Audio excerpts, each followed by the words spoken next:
कह रहा observe the melting and boiling point of substance ABC in the given follow, है ना, in the following table, ठीक है ना। सब्सटेंस एबीसी है, ये मेल्टिंग पॉइंट है, बॉइलिंग पॉइंट है, विच substance will be solid at room temperature, ठीक है।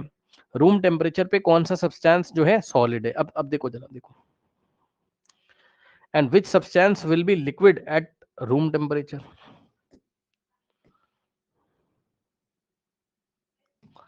देखिए जरा आपका रूम टेम्परेचर कितना होता है लगभग,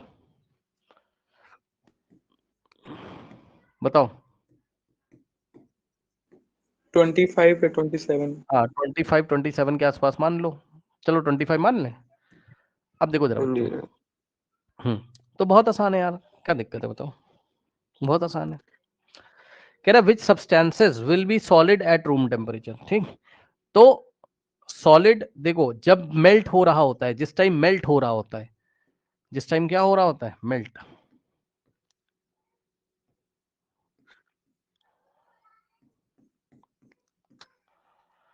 तो कभी आपने अंदाजा लगाया है, ये तो मैंने क्लास में पढ़ाया है, सुनो, उसके दोनों फेज एग्जिस्ट करते हैं। आइस का आप भूल गए हो क्या, आइस का केस भूल गए हो क्या, जब वो मेल्ट करती थी आइस, आपकी आइस वाला पढ़ाया था क्लास में, जब वो मेल्ट करती थी 0 डिग्री सेल्सियस पे ही मेल्ट भी करती थी और फ्रीज भी करती थी, याद है, बोलो। सॉलिड, और यहां पे ये क्या हो जाएगा, लिक्विड,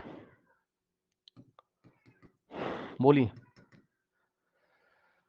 0 डिग्री सेल्सियस पे ही वो सॉलिड भी होता था और 0 डिग्री सेल्सियस पे ही वो क्या होता था, लिक्विड। बताओ सही है कि नहीं, दोनों चलता रहता था।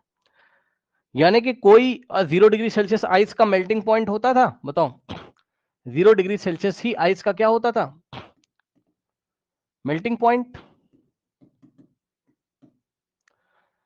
थोड़ा और गर्म अगर इसको कर दोगे, टेम्परेचर दे दोगे, तो फॉरवर्ड डायरेक्शन में चला जाएगा, पूरा का पूरा मेल्ट कर जाएगा, ठीक। लेकिन लेकिन आपको पता है जो मेल्टिंग पॉइंट होता है किसी भी सब्सटेंस का, at melting point, at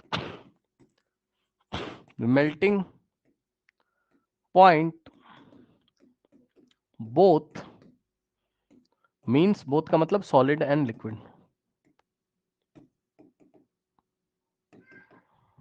both phase exist, both phases exist.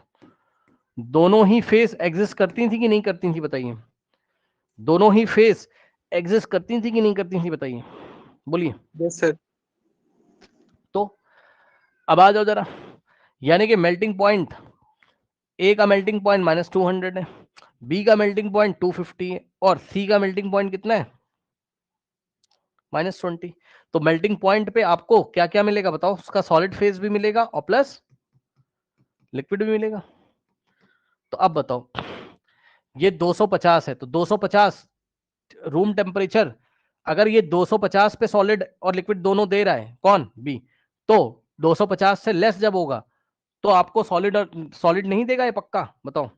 भाई 250 पे तो मेल्ट करना शुरू कर रहा है, तो 250 से लेस अगर जाओगे, यानी कि रूम टेम्परेचर पे अगर जाओगे, ठीक है, तो यहां पे तो ये श्योरली, श्योरली कैसा होगा, ये सॉलिड, बोलो यस और नो, बताओ।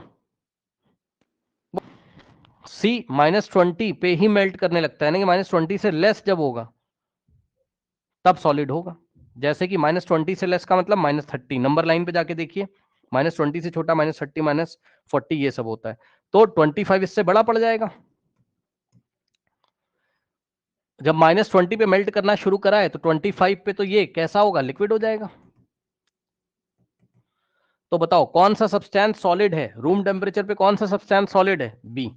B.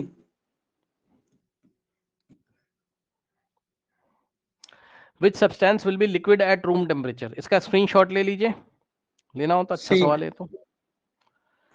Which substance will be liquid at room temperature पे लिक्विड कौन होगा, सी। ठीक, यस, क्योंकि -20 पे ही मेल्ट करने लगता है वो, तो 25 पे तो पक्का लिक्विड हो गया होगा और 90 पे बॉईल करने लगता है, सी। और कोई, और कोई, नहीं बस सर, क्योंकि ए अगर ए में होगा, ए में तो रूम टेम्परेचर पहुंचने से पहले बॉयल हो जाएगा वो। अच्छा बी क्या आंसर हो जाएगा, सोचो। नहीं, नहीं सर 25 से सॉलिड है।